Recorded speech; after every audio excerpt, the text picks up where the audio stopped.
kamar. Ada nggak bangun? Ada kami. Apa?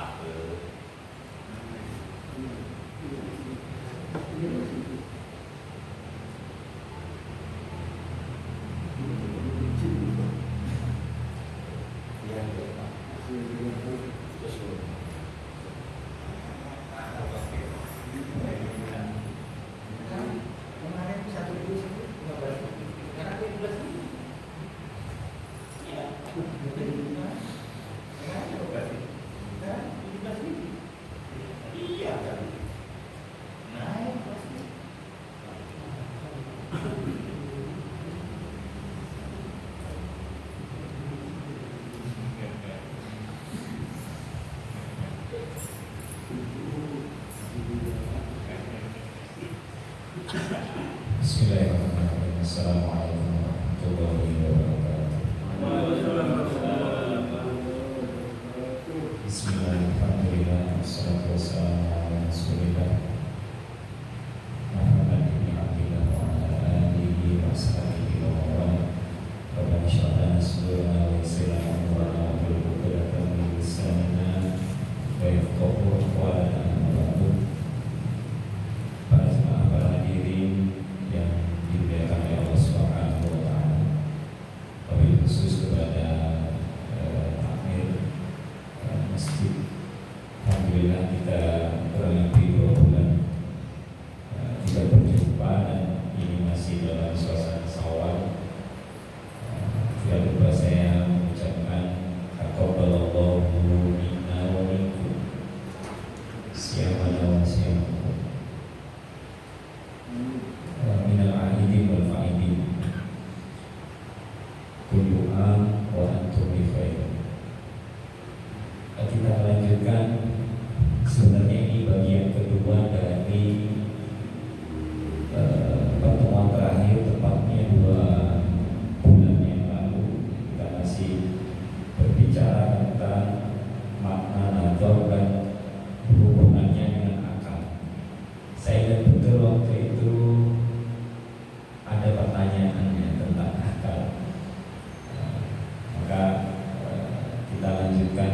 Saya review sedikit biar tidak terlalu lompat, supaya ada sambungannya dengan yang materi yang lalu. Secara bahasa atau itu bisa diartikan melihat. Cuma ada perbedaan antara ro'a dan nazar. Kalau ro'a itu melihatnya dengan mata, tetapi nazar tidak harus. Ada juga yang mengartikan menunggu, bertemu, berpikir, dan merenung. Dalam disiplin ilmu akidah, nazar ini lebih identik dengan makna berpikir. Jadi kalau tadi makna secara bahasanya ada banyak, tetapi dalam istilah ilmu akidah, nazar ini lebih identik dengan makna berpikir atau merenung terhadap satu objek, sesuatu. Kalau seseorang itu melihat benda, lalu bentuk benda itu muncul di dalam pikirannya, meskipun benda itu tidak lagi hadir di hadapannya, maka itulah yang dimaksud dengan berpikir atau nazar. Itulah sebuah proses nazar. Kemudian nazar juga bisa terkait dengan persoalan yang lebih luas. Misalnya ada persoalan matematis, melihat gejala sosial, lalu dianalisa ini kenapa kok anak zaman sekarang ini perilakunya begini, perilakunya begitu, gitu. Lalu dianalisis. Itu juga termasuk nazar. Termasuk juga mengamati kejadian-kejadian di alam semesta. Mungkin ada gerhana bulan, matahari, mungkin ada meteor, mungkin, dan seterusnya. Karena nazar ini sangat luas, maka proses nazar juga luas. Proses berpikirnya ini juga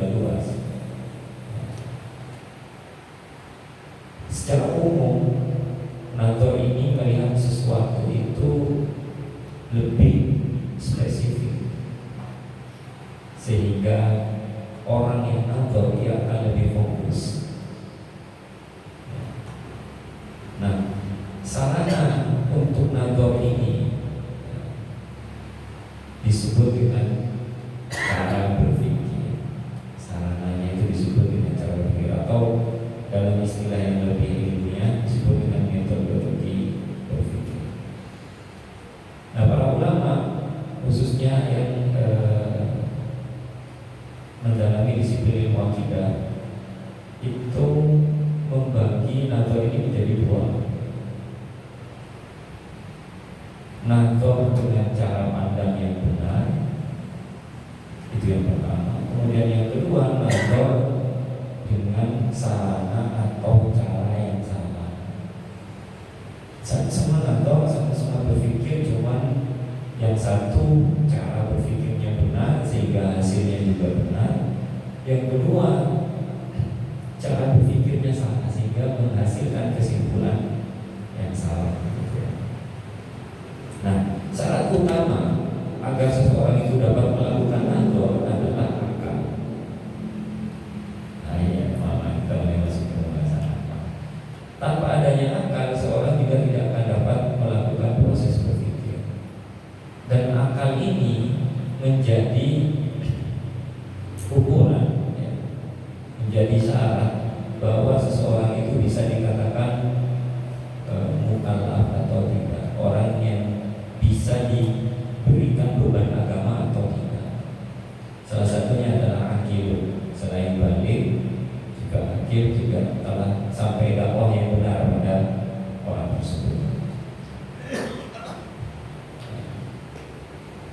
Dalam Al-Quran sangat banyak sekali, ya. Waktu itu sudah kita bahas. Nah, kemudian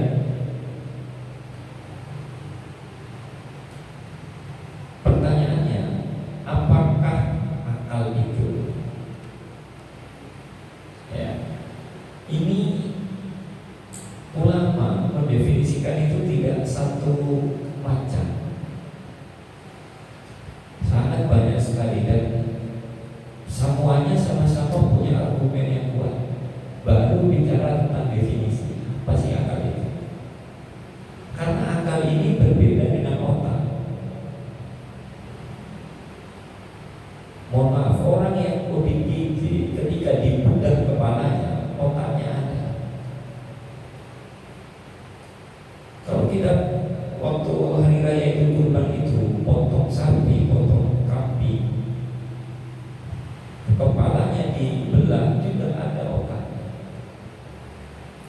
Tetapi dikatakan hewan-hewan itu tidak berakal. Begitu juga orang ODGJ tadi, dia dikatakan sakit jiwa atau hilang akal. Ya. Nah, saya pilihkan satu saja dari definisi akal ini. Ya.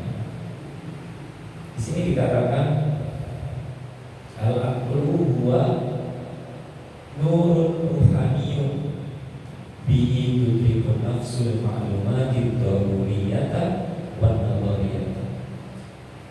Nurun ruhaniyun, cahaya ruhani. Kalau berbicara cahaya rohani, berarti sesungguhnya akal itu bukan bagian dari jasad kita, tetapi bagian dari jiwa atau roh. Orang yang dikatakan meninggal ini bisa nanti bapak-bapak sekalian atau para diri bertanya atau membuka referensi-referensi tentang ilmu kedokteran yang berkaitan dengan kematian. Seseorang itu dikatakan meninggal itu ketika disebut dengan mati batang otak. Kalau batang otak sudah divonis mati, berarti dia dikatakan meninggal.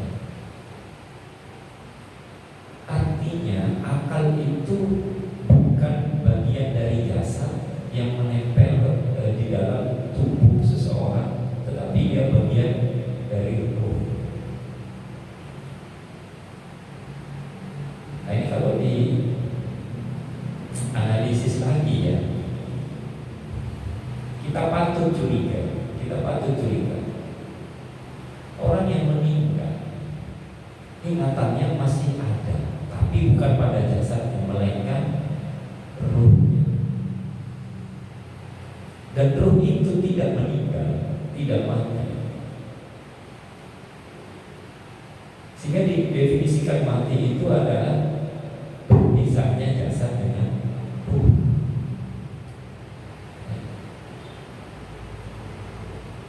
Sehingga orang yang meninggal itu masih ingat dulu perbuatan-perbuatan di dunia itu apa saja.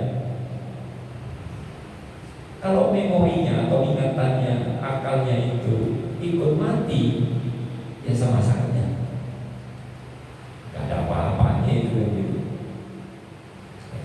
Kita lanjutkan dulu ini definisi akal. Nur ruhani itu yang dengannya, yang dengan nur cahaya rohani itu tutrikun nafs, setiap jiwa akan mengetahui al-maklumat, berbagai macam pengetahuan, ya. Ad-doruriyata wan nadoriyata, yang doruri dan nadori ini juga khas istilah ini.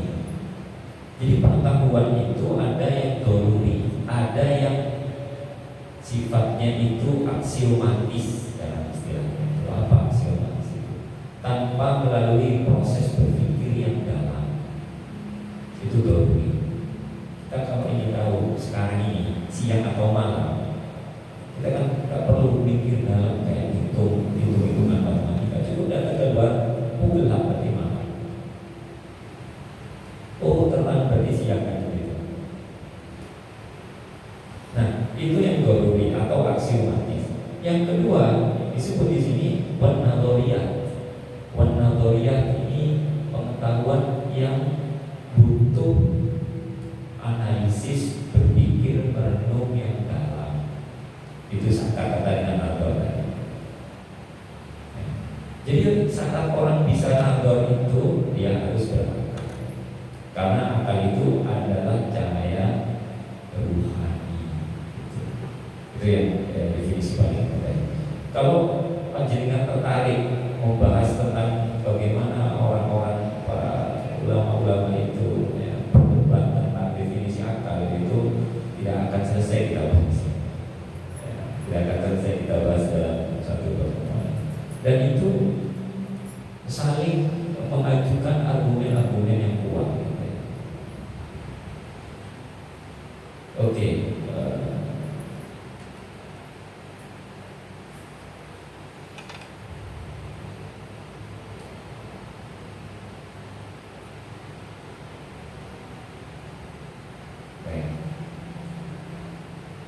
Kita cumplikan saja. Ada yang mengatakan bahwa akal itu adalah esensi independen yang immateri, hampir sama dengan tadi, nurut rohani. Ada juga yang mengartikan akal itu sebagai potensi, atau dalam bahasa Arabnya kuwah, potensi. La haula wala quwwata, la haula wala quwwata. Kuwahnya di situ maksudnya potensi yang dapat mengantarkan seseorang untuk mendapatkan pengetahuan tertentu. Nah, kalau akal dianggap sebagai potensi, apa beda dengan ruh? Akal yang bilkuah sepadan dengan potensi, sementara ruh adalah spirit atau kehendak, kemauan atas sesuatu itu. Akal sebagai proses berpikir, sedangkan ruh memberikan dorongan untuk melakukan aktivitas berpikir. Itu dua hal yang berbeda.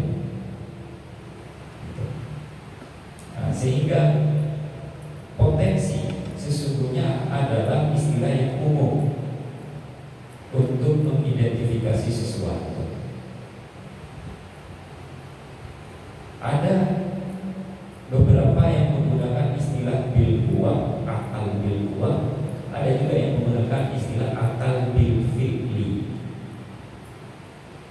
Akal yang bilkuah ini potensi, kalau yang bilfi'li itu sudah terwujud dalam realita, dalam kenyataan. Misalnya ini, manusia punya potensi untuk menjadi soleh, tapi secara fikih, secara realita, tidak semua manusia menjadi soleh.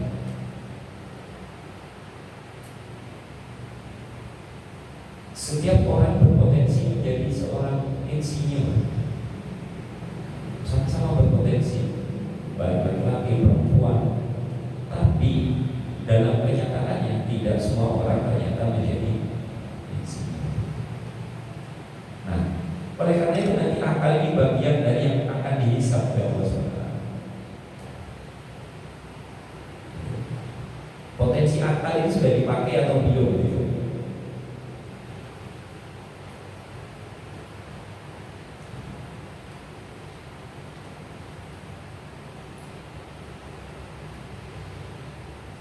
Kalau akal ini sering diasah, sering dipakai, maka dia akan muncul potensinya. Tapi kalau orang yang jarang menggunakan akal, maka potensinya tidak akan muncul. Terus kalau begitu, apa yang mempengaruhi di dalam dirinya untuk mempertimbangkan sesuatu, untuk melakukan sesuatu? Pasti bukan akal. Lalu siapa?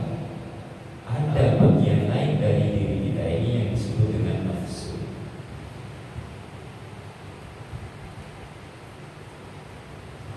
Dua hal ini tidak bisa saling berdamai kalau dalam bahasa mudah.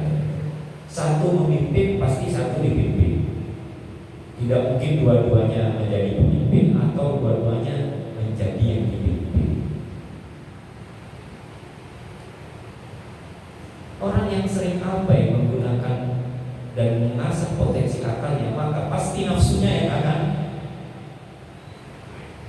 bermain, menggoda. Ini jawaban kelanjutan dari kemarin yang kita berbicara tentang akal.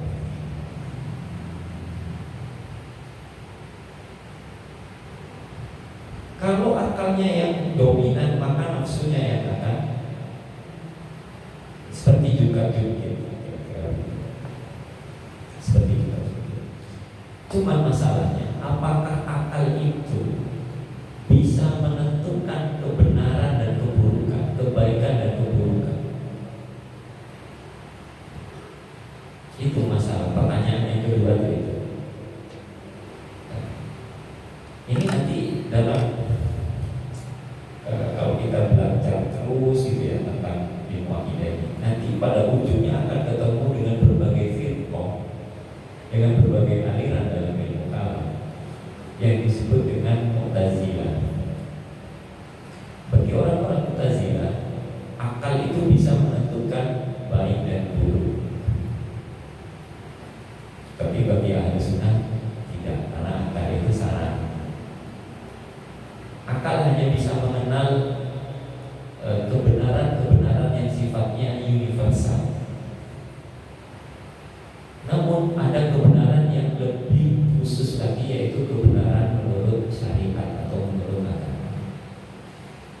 Yang kebenaran universal dan kebenaran agama ini sesungguhnya tidak bertentangan. Sesungguhnya tidak bertentangan. Kenapa? Karena dua-duanya berasal dari Allah Subhanahu wa Ta'ala. Hanya saja itu tadi, orang itu mau menggunakan kekuatan akalnya tadi itu semaksimal mungkin, mau mengasah dan melatihnya, atau justru membiarkannya dipimpin oleh nafsunya. Baik, itu tentang akal. Oke. Lalu bagaimana dengan pikiran? Ini kalau diurut, berpikir dulu baru kita menemukan akal, atau akal itu yang nanti bertugas atau berfungsi sebagai sarana atau alat untuk berpikir. Ya, kalau berpikir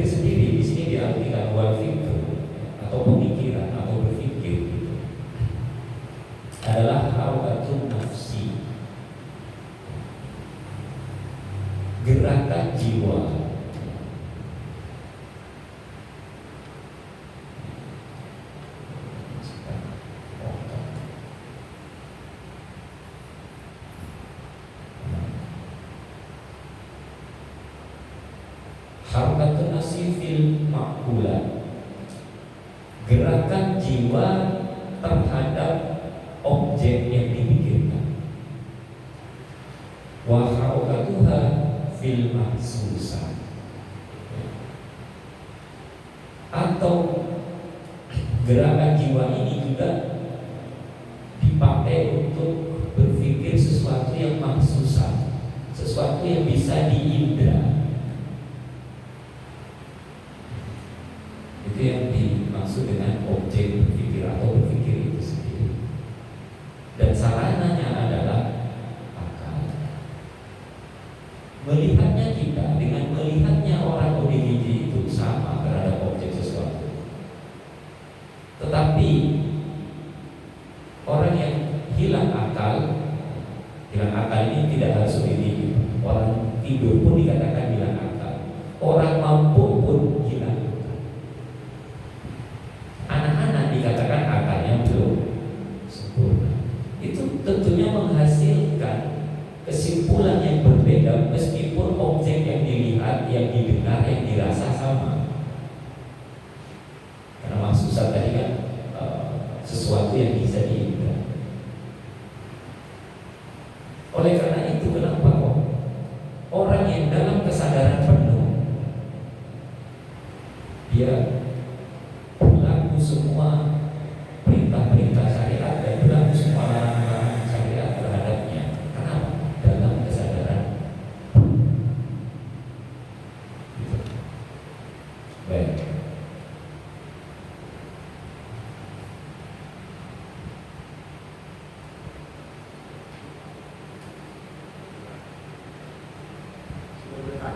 Boleh. Jadi kalau tadi dikatakan bahwa seorang manusia itu tidak akan meninggal, Iya. itu berpisahnya antara jasad Dengan ruh. dengan ruhnya. Ya. Pertanyaan pertama, kalau berpisah, ruh ini kemana? Iya. Oke. Iya. Oke. Yang kedua, yang diazab oleh Allah SWT kemana akhirat, Iya. ruhnya Atau jasanya. Oke. Baik. Menarik sekali ini. Ini termasuk perkara yang sudah bukan lagi perkara yang bisa diteliti kalau dalam agama kita ini. Pembahasan temanya masuk ke pembahasan sam'iyah atau hal-hal ghaib. Nah ini yang akal gak akan tahu kemana perginya ruh ketika meninggal. Gak akan tahu nih. Mau diteliti dengan cara apapun gak akan ketemu. Sehingga ini yang disebut dengan, kalau dalam objek pembahasan ilmu akidah itu disebut sam'iyah, sesuatu yang ghaib yang kita tidak bisa mengetahui kecuali dari informasi wahyu.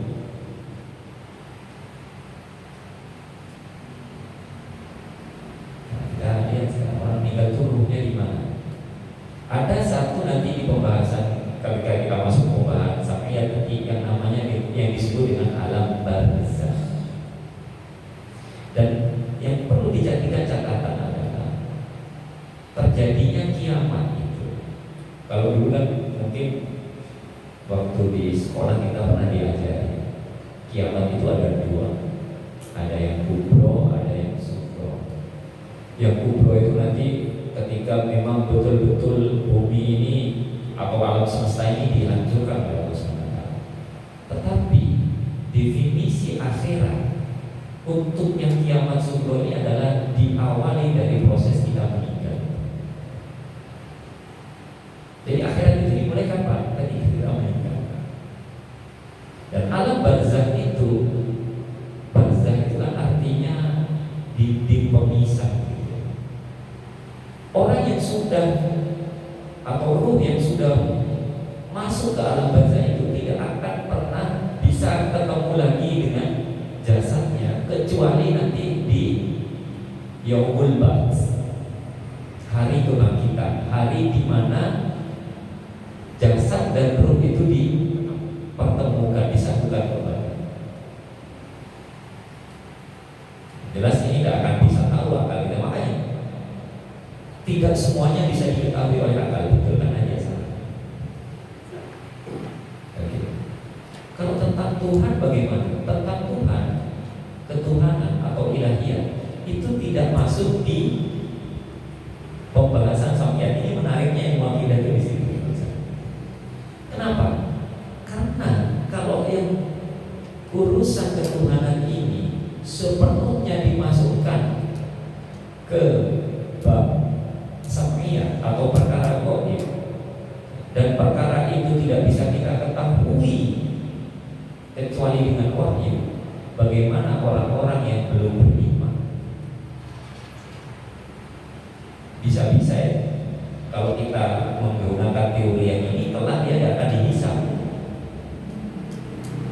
Kebenaran adanya Tuhan itu adalah kebenaran yang universal, yang setiap orang berakal pasti mampu untuk mengetahui tentang keberadaan Tuhan itu, sampai kepada kesimpulan bahwa Tuhan itu ada.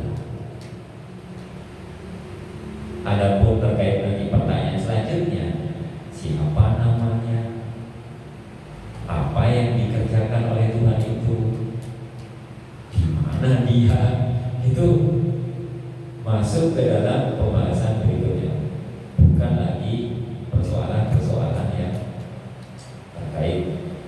Tetapi sekali lagi, untuk memahami hal-hal yang samiyah sekalipun, memahami persoalan-persoalan yang gaib sekalipun, karena yang sampai kepada kita itu berupa teks agama, ayat ataupun hadis, maka kita juga perlu akal untuk bisa memahami. Itu pertanyaan. Lalu pertanyaan yang kedua, apakah yang disiksa itu di akhirat nanti jasadnya atau ruhnya? Jelas, surga neraka itu proses awalnya pasti yaumul ba'ts. Setelah ditiup sangkakala kedua, lalu bumi ini manusia ini dibangkitkan dari alam kuburnya, itu kan berarti ruhnya dikembalikan lagi kepada jasadnya. Lalu setelah itu digiring kepada mahsyar. Kalau kita buat timeline-nya kan gitu. Setelah digiring kepada mahsyar, lalu dia dihisab, dihitung, diberikan buku catatan amalnya. Lalu untuk meng-cross check, ditimbang di mizan, jamaknya mawazin. Kalau sabulat mawazinuhu, waman khofat mawazinuhu. Mawazin itu jamak dari mizan. Artinya timbangan itu tidak satu, Pak. Karena di situ disebut jamak di ayatnya. Untuk sholat pakai timbangan sholat, untuk puasa pakai timbangan puasa, sedekah timbangan sedekah, zakat timbangannya zakat. Amal-amal buruk pun juga ada timbangannya sendiri-sendiri. Itu untuk cross check tuh benar tidak yang tertulis di kitab yang kita terima, rapor yang kita terima, itu dalam bahasa sederhananya. Lalu setelah mizan apa? Baru seorang itu dilewatkan di atas sirat. Yang lolos ya masuk surga, yang nggak lolos ya ke neraka. Di situ tuh ruh saja atau jasad saja kira-kira. Jelas alam kebangkitan atau hari kebangkitan yaumul ba'ts itu kita sudah menyatu lagi dengan jasad. Yauma nakhtimu ala afwahihim wa tukallimuna aydihim wa tashhadu arjuluhum. Pada hari ketika nakhtimu afwahihim, mulut itu dikunci, wa tukallimuna aydihim, tangan-tangannya berbicara, wa tashhadu arjuluhum, kaki-kakinya bersaksi.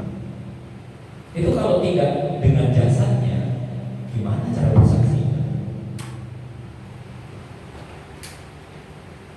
Gitu. Nah, pertanyaan yang menjadi perdebatan panjang antara Imam Ghazali, ini tidak selesai di sini pembahasan siapa yang disiksa, di jasad atau ruh.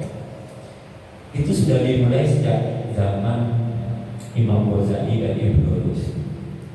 beliau berdua tidak hidup sejaman, tetapi lebih dulu Imam Ghazali menyebut bahwa yang disiksa itu ruhnya saja di alam barzakh.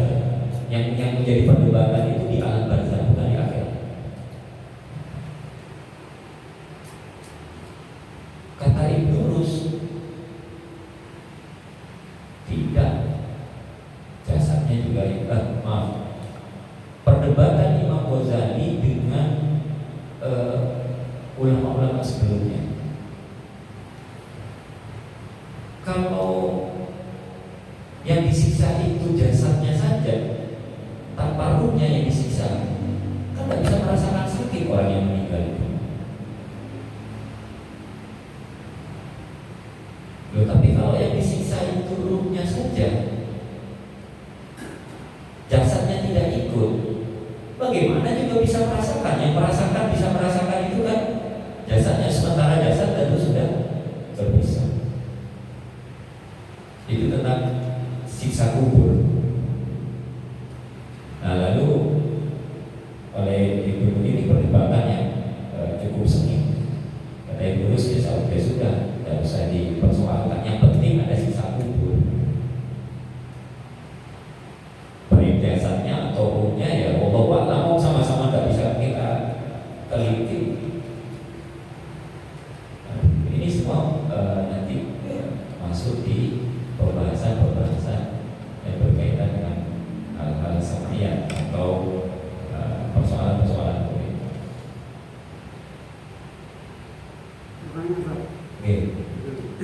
Hubungannya akal dengan jasad.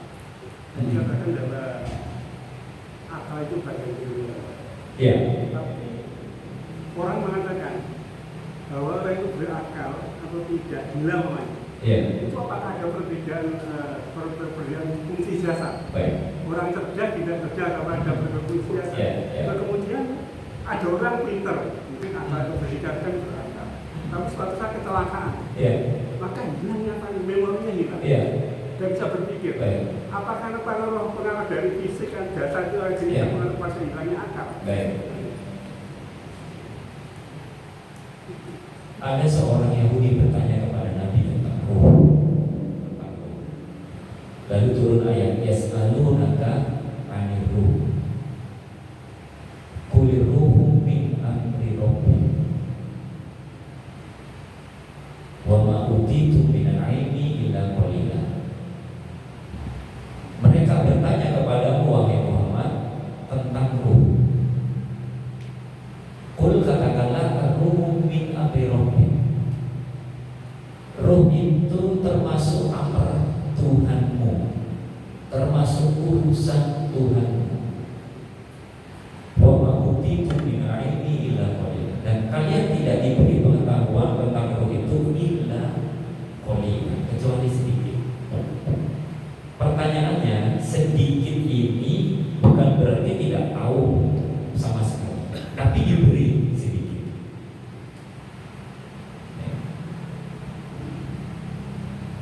Nah, pembahasan tentang ruh, salah satunya ada di dalam hadis yang mengatakan bahwa orang yang tidur itu sebagian ruhnya digenggam oleh Allah Subhanahu wa Ta'ala dan dikembalikan lagi ketika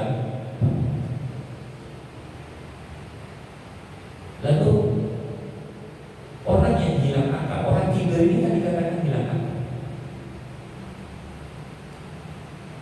Itu salah satu argumen kenapa ruh itu digolongkan ke dalam bagian ruh.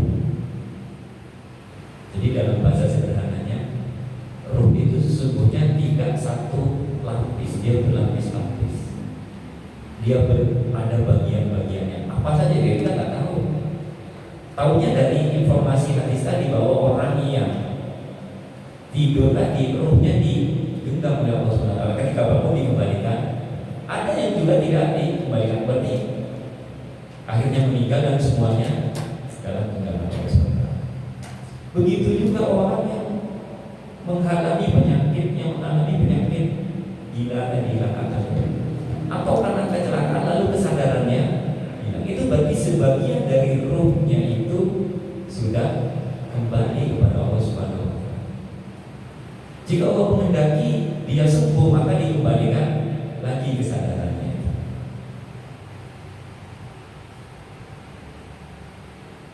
Ya, ini luar biasanya manusia ini. Letaknya ruh di mana ya? Kadang-kadang orang bertanya begitu.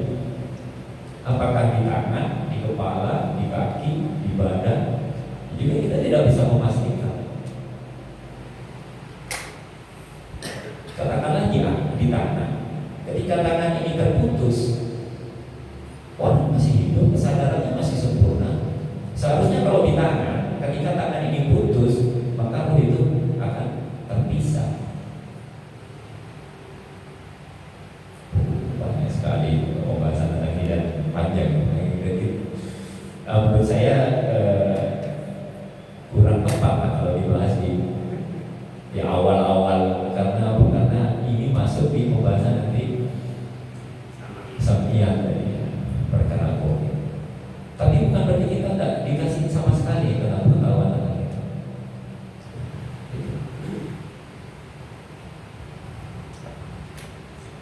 Baik, saya kira begitu, mungkin sudah bentar lagi saya. Nah, kita dunia dengan siksa kubur alam barzakh. Siksa kubur alam barzakh. Iya. Kita kadang-kadang mimpi dikejar-kejar, mungkin terbakar dan sebagainya, kita tersiksa. Iya. Jadi mungkin yang di alam mungkin ya. Iya. Yang tersiksa itu adalah seperti teror. Iya. Bukan pada dasar, tapi pada teror seperti tadi. Iya. Rohnya itu di teror, seperti itu. Iya. Kalau pada dasar masih terlihat. Oh, dari penjelasan itu, Iya. rohnya itu dalam apa ya? Dalam ancaman. Iya. Itu yang salah satu argumen alasan bahwa antara jasad dengan roh kita itu masih ada hubungan meskipun nanti sudah berpisah. Salah satu alasan argumennya itu tadi, ketika tidur kita bermimpi, padahal badan kita diam di situ, tidak bergerak, tapi karena bermimpi kita, di mimpi itu misalnya dikejar penjahat misalnya, atau kita lagi ngejar pencuri misalnya, berlari sekencang mungkin, jasad kita ikut ngos-ngos, seakan-akan sudah ikut lari bersama, padahal kita cuma tidur, dan bergerak dengan aktivitas yang benar. Itu menunjukkan bahwa adanya ikatan itu. Dan roh itu diciptakan sebelum jasad kita.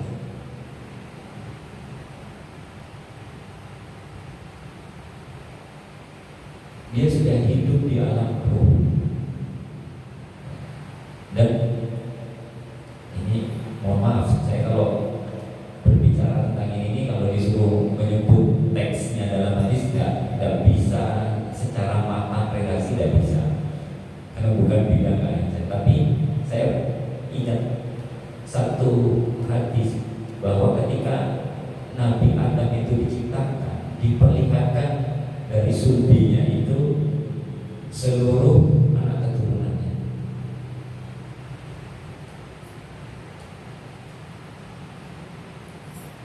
Itu menunjukkan bahwa nanti roh ini yang akan ditiupkan ke dalam jasad-jasad.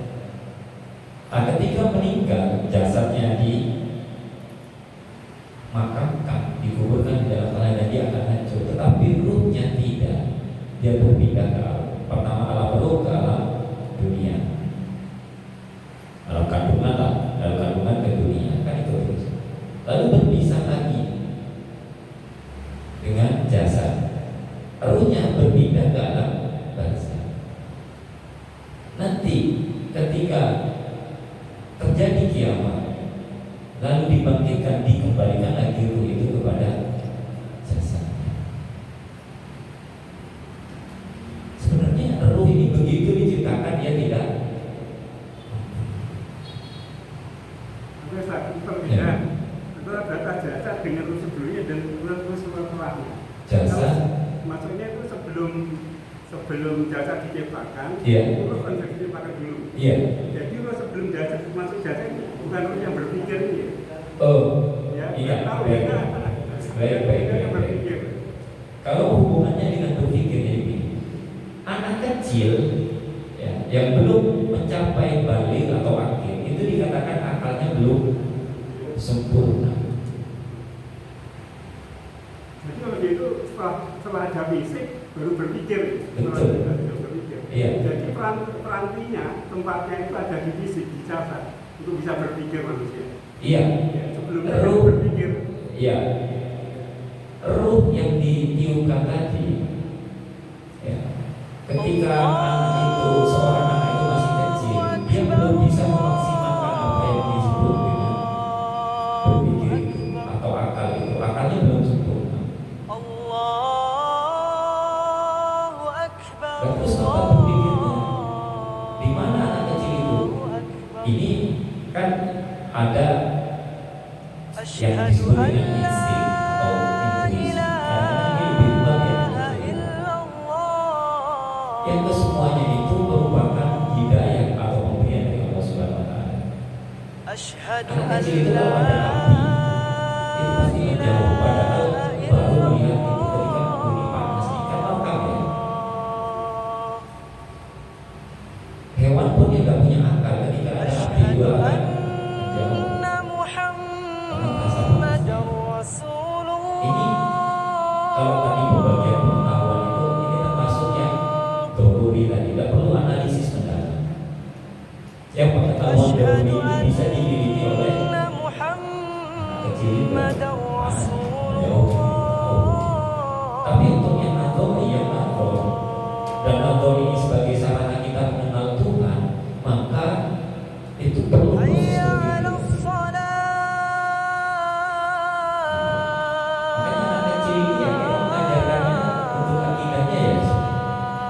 Berbeda ketika sudah mencapai usia cara mengenalkan Tuhan tidak lagi dengan doktrin-doktrin seperti yang kecil waktu mereka kalau hubungannya dengan akal saya kira itu menarik